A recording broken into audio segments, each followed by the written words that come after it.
That statue of Rosa Parks unveiled today in Washington.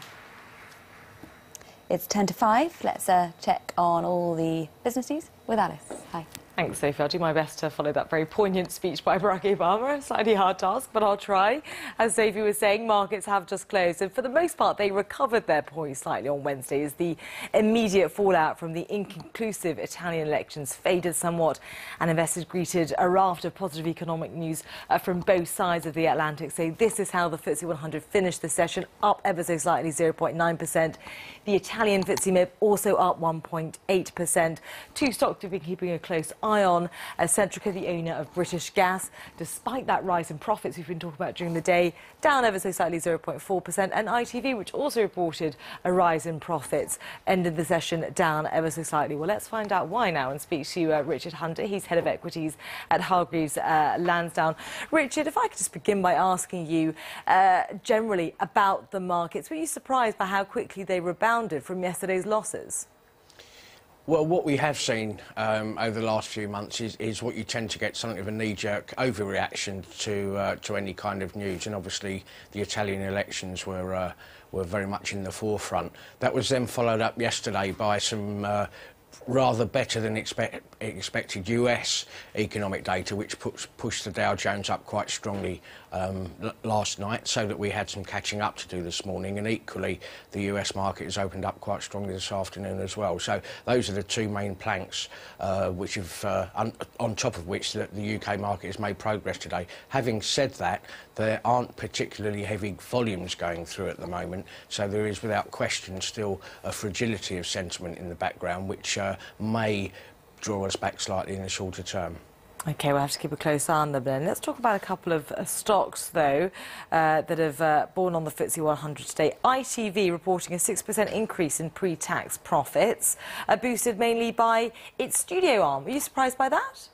It's been since 2010, it's now into 3 years of a 5-year transformation plan. What it's trying to do is move away from its reliance on advertising revenues, which is obviously very cyclical, and to move towards things like TV productions, its TV studios unit, and so on. And it's managing to do that slowly.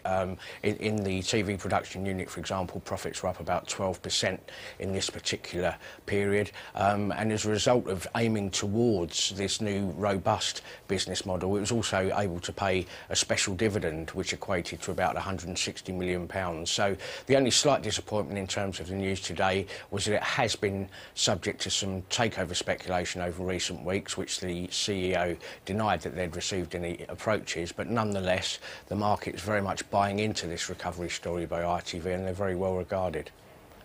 You're right, Adam Crozier has shot down any suggestions of a takeover bid there. Let's talk also now about British Gas posting profits today, boosted, they say, largely by the cooler weather that we have had so far in, well, we had rather in 2012. And yet Centrica, the owner of British Gas, its shares slightly down. So were markets perhaps disappointed by that profit increase? I think it's fair to say that Centrica have had a pretty good run of late, so there may have been a slight element of profit-taking. You're absolutely right, the cold weather did help profits in the British Gas division. Also, in terms of its production division, that was very strong in terms of the year in question. And of course, underpinning the stock is the fact that the dividend yield on Centrica at the moment is around 4.5%, which of course is another attraction for investors who like to seek income, particularly given the current interest rate environment. So no one's getting too carried away with the results that they've pushed through today, but I think the general market consensus of the stock is pretty much a hold at the moment. OK, Richard Hunter from Hargreaves Lansdown, many thanks for those thoughts. OK, that's all from me. Back in the next hour with a bit more for you. Alice, thank you very much. See you later.